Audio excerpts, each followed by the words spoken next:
people stop visiting when folks are sick, but Death with Dignity gives you the option to really be intentional about your final connections, and honoring those connections is a huge part of making it possible to say goodbye. Yeah, for everybody. Yeah, for everybody, because I kept thinking I can't get parts of that last day out of my head. But what if I hadn't had that last day? Most people lose their loved ones without ever having that kind of final moment together. That's the only thing that would be worse than the hardness of that moment, would be to not have it. Well, the thing that would have been worse for me would have been if Daddy had to stay in that damn bed and trapped in his body another second.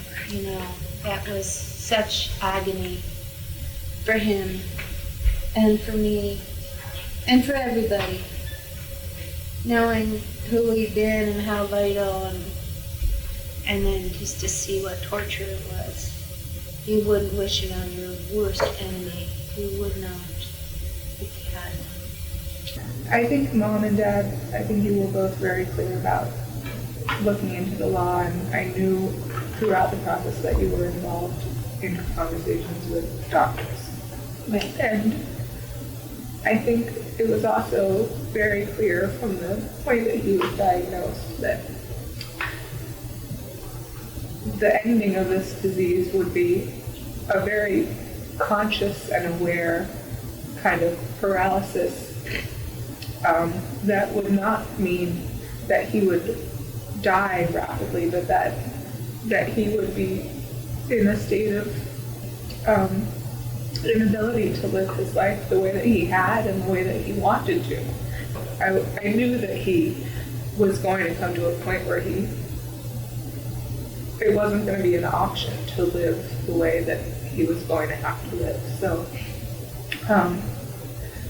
Dad and I were very, very close, always, and we were partners in those journeys and adventures, and it sort of just felt like this illness was another partnership of adventure, of terrible, terrible adventure, but we were in it together.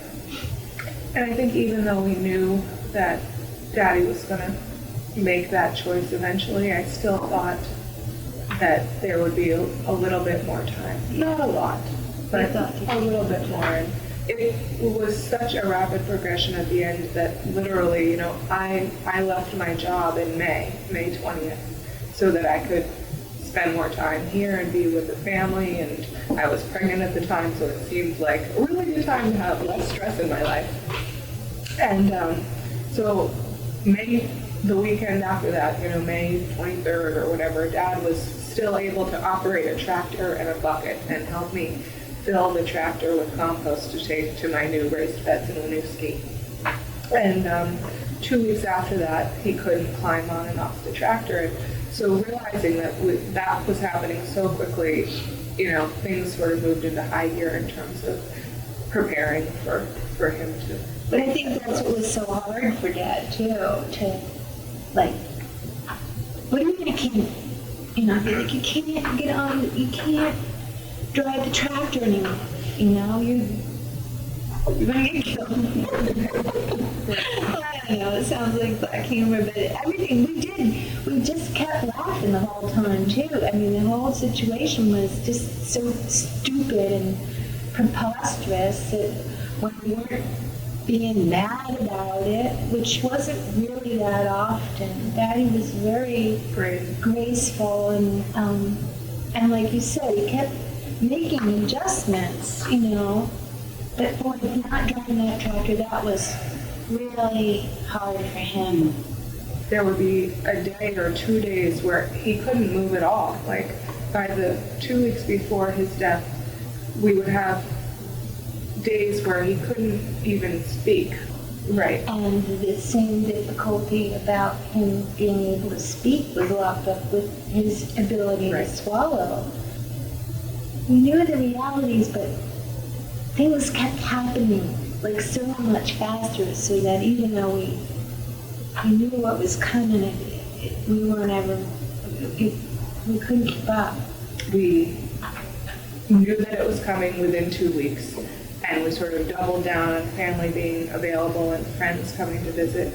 And that was really amazing because people were bringing, there was so much acceptance in our community around it, and even friends bringing children to come see my dad, who was very much favored with the kids.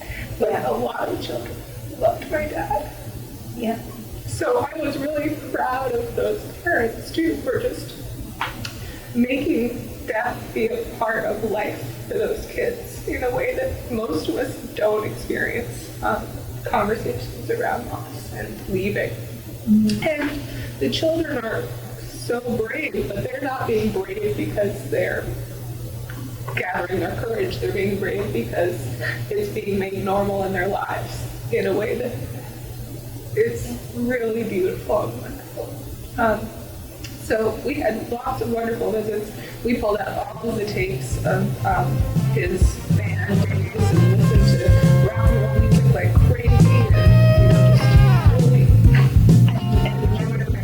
And Danny, he was like, wow, we never heard bands, they were really good. Really good. It was so much fun. Because a lot of those were cassettes, and we had to do you have a cassette player? Nobody even had the technology. Jessica tried one out from the attic or something. Once Dad announced that this was going to happen, there wasn't a lot of conversation about it because we'd already had all the conversations. So it was mostly about having the visits with friends and family and being together. He knew. He just was calm and he knew. And then at 5 o'clock in the morning, he came up and said, Daddy wants you. And I came down and I said, what do you need? And he said, I want my pill. I said, which pill? I want my Death with Dignity pill. And so, that was Friday that he had chosen. So so we had a plan, I called the hospice nurse and they were all in on it. They knew about Eric's choice and were very supportive of whatever he wanted to do. Yeah, it was almost surreal. It still is. It's surreal to talk about, that it's so planful and calm. I mean, we were so calm. And it wasn't a forced calmness, it was we were all like in a trance almost. And we gathered around Eric on the porch, and he said to me that morning, he said, I really don't want to go, but I can't stay.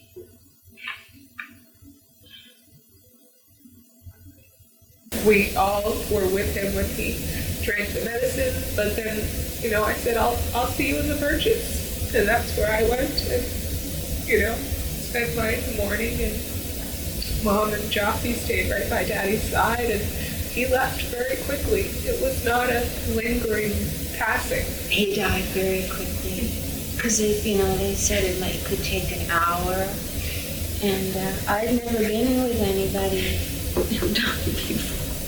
I mean, it was a brand new thing, I didn't know what to expect, and so he was able to swallow, and then within, it seems like seconds, he fell asleep. And so I just was sitting there holding his hand and talking to him. We all had given him this huge chorus of I love yous. And you're so brave. Yeah, and he was so brave, and he never wavered, which is no surprise knowing Eric. When Eric made up his mind, that was it. He just was a man of his word. And his will was very strong. And he made it easier for all of us, that's for sure. And it never felt like he had any second thoughts. Yeah. So that just made it so much easier.